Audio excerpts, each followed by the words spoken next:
Rais wa Marekani Bwana Donald Trump anaamini moja kati ya mikakati iliyotumiwa na China ni kwamba iliyatumia baadhi ya mataifa ili kuhakikisha China inakwepa ushuru wa Marekani kwa kupitisha mauzo ya nchi kupitia mataifa ambayo yanakabiliwa na ushuru wa chini wa Amerika.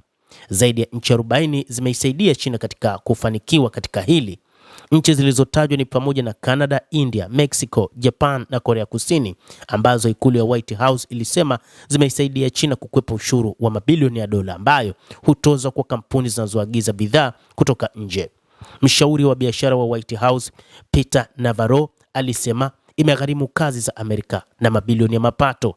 Msemaji wa ubalozi wa China mjini Washington amesema vita vya kibiashara havina washindi na kwamba inapanga hatua za Marekani za kutoza ushuru wa matumizi ya nguvu ya serikali kulenga makampuni ya China. Hatua zozote za upande mmoja au makubaliano kuhusu bidhaa zinazosafirishwa lazima zilenge au kudhuru maslahi ya wahusika wengine, msemaji huyo alisema. Shirika la habari la BBC limewasiliana na balozi za Marekani za Canada, India, Mexico, Japan, Korea Kusini na washirika wengine wa kibiashara walioorodheshwa katika ripoti hiyo kwa maoni.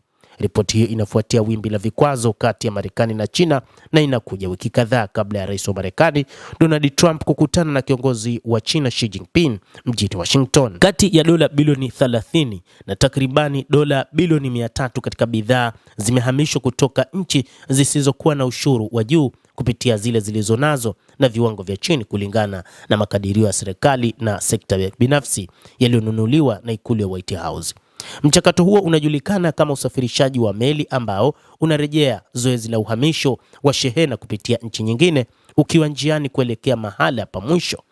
Marekani ilishutumu China kwa kuchukua fursa ya tabia hiyo kwa kuhamisha bidhaa kupitia mataifa ambayo yana ushuru mdogo wa kuagiza. China imetumia nchi za tatu kama kituo na imepakia tena bidhaa kuficha asili yao halisi ili kupata ushuru wa chini. Ikulu ya White House katika ripoti yake imeelezea mchakato huo kama udanganyifu uliofunikwa kwenye makaratasi.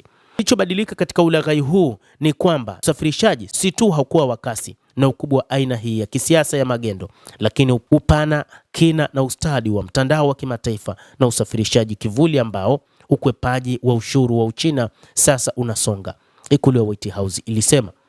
Marekani imetuma zana za kijasusi bandia ili kupata juhudi za kusafirisha, iliongeza.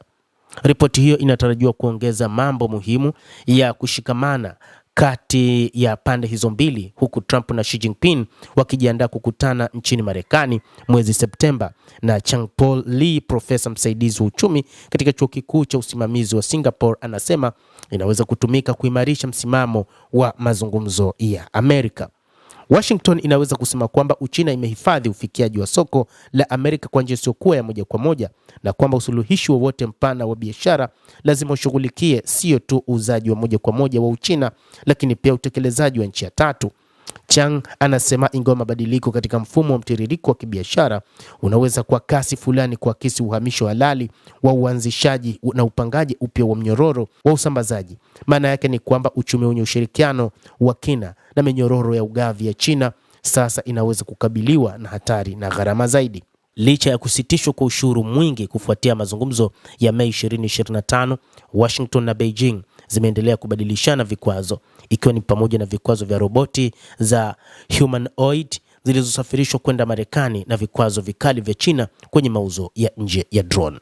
Mnamo Aprili mwaka 2025, Trump alizindua ushuru mkubwa kwa washirika kadhaa wa biashara wa Amerika, kulingana na imani ya muda mrefu kwamba ushuru utasaidia kukuza kazi za Amerika na uchumi wake. Vikwazo hivyo vimetupiliwa mbali na mahakama ya juu ya Marekani, lakini Trump amerudia mara kwa mara kuanzisha ushuru mpya kwa kutumia njia mbadala za kisheria ili kuendeleza sera yake ya aliyotia saini. Endelea kutufuatilia mtazamaji, lakini ni kusihi usisahau kulike, kucomment, kadhalika kusubscribe channel yetu hii ili upate habari hizi kwa mapana kupitia The World News. Naitwa Adam Hussein.